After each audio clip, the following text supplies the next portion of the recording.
Hey guys, what's up? It's Carmela Maniac. If you're new to my channel, sit down, chill, and hang out with me for a bit because today I'm going to be breaking down and reviewing The Wizard by Travis Scott.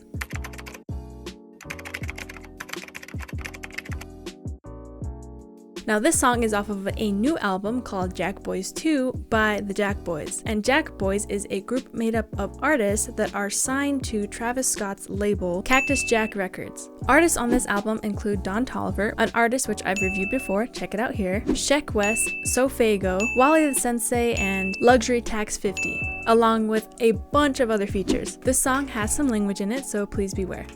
Hey, they roast on the ground, jump in my world right now. Now, I am a strong believer that Travis Scott has some really good beats, and I remember listening to his song Stargazing and being absolutely amazed at the beat switch up that happens halfway through that song, and I really loved both beats. So it's no surprise that the beat in this song wowed me as well. The beat he used here reminds me of beats that I used to listen to when I was younger that actually got me into this type of music, and I love hearing good beats like these again. Now, this beat is very bass heavy, but if you've ever watched my videos or know me at all, you know that I love bass. So that wasn't a problem in my book. Like, the bass doesn't stop playing during its sanctioned times to play. It does let up in a couple places like the bridge and the outro, but we'll get to those moments in a bit. Now, I could see how some people would be overwhelmed by the amount of bass in this song. It's like a near constant drone. And I would completely understand because sometimes I get overstimulated by things like that in songs. But this beat is played in pulses, so it still gives the beat rhythm, and it's also playing different notes every time it hits. So it's fine in my opinion.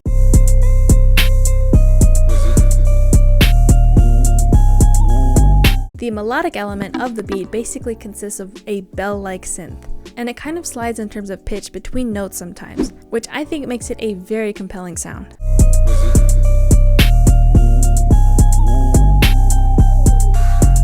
It's also really cool because there's this huge difference in terms of pitch between the high bell-like melodic element and the huge low bass presence. So it creates this really nice space where Travis Scott fits in perfectly with his voice, with even more room to spare to make the song sound large and significant. There's also enough space in the mix for Travis Scott's ad-libs, and what are kind of his backup vocals, where he's like oohing and woeing. They also added reverb to Travis.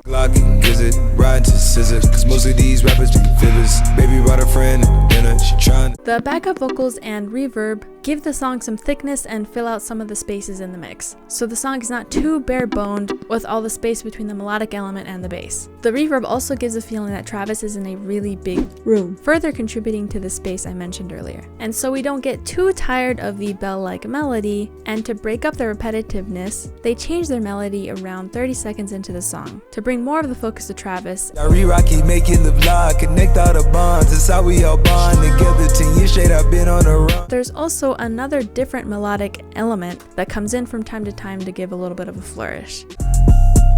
Yeah, it's IT. So this beat is on the simpler side in terms of how many parts there actually are, but it is still very effective, and a lot of that was put into it to make sure it was balanced and interesting. And it wouldn't be a Travis Scott song without an interesting breakdown halfway through the song. And for this song, that is the bridge. We're hit with the classic Travis Scott brassy, gritty synth pad, which kicks off the bridge. Travis uses a synth similar to this style and other songs of his like Fiend and Sicko Mode. The bridge basically consists of Travis Scott woeing, no beat, and a lot of different synth elements that all swirl around each other to create a dark and spacious soundscape. And that extra melodic flourish I talked about earlier is more clearly heard here.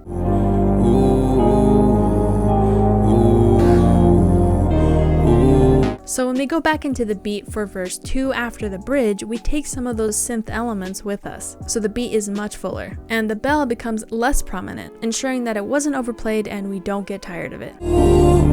Hey, they roast on the ground, jump in my world right now. I would like to point out a part which I really like that happens about 1 minute and 30 seconds into the song. I'm not sure if it's Travis singing those high notes or if someone else is, but we have some backup vocals singing some higher long notes, and they're kind of dark and beautiful, and I think it's so pretty happening underneath everything else that's going on. In the back of Frontier, used to ride Metro down OST, nigga on 9, I swear you had no idea. Travis then sings more backup parts, and it becomes this huge swell of emotion underneath when Travis is rapping. And I think it's pretty cool. At night with draws on one but prayer. I walk these halls, I walk through walls, I took it. That swell I mentioned carries us into the last outro of the song, which sounds like the first bridge but is more substantial because Travis is singing a bunch of higher notes and is joined by a lot more supporting instruments.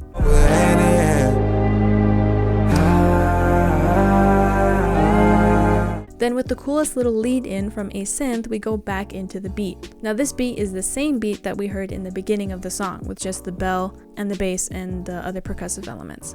So we have some thematic continuation. We end with what we started with. We came full circle.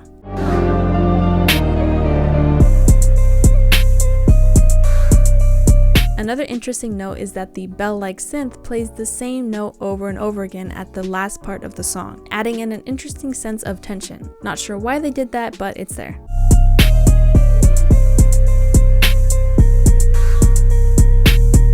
I think a lot of thought went into this beat even though it flows perfectly, which is very good. The beat was spiced up with different melodies, different instruments, and the space used to separate everything. The melodic elements were engaging, especially the bell-like synth. The bridges were important in making sure we didn't get too tired of the bass, so it gave us a break from the bass and from the song in general, and made us excited to hear the beat again because it was absent in the bridge or the outro. So the bridges and the space I mentioned about 100 times before made the song very balanced. The song was interesting throughout, and the backup vocals were good at thickening things up. And personally, I really liked it, and it's going on my liked playlist. So I'm gonna give this song a 9 out of 10 on the Melometer. Another good beat, Travis Scott, and I'm not surprised. Thanks for watching. If you enjoyed this review, or even if you didn't, please consider subscribing to the channel. Tell me what you guys thought of The Wizard by Travis Scott in the comments below. Keep listening, and I'll talk to you guys later.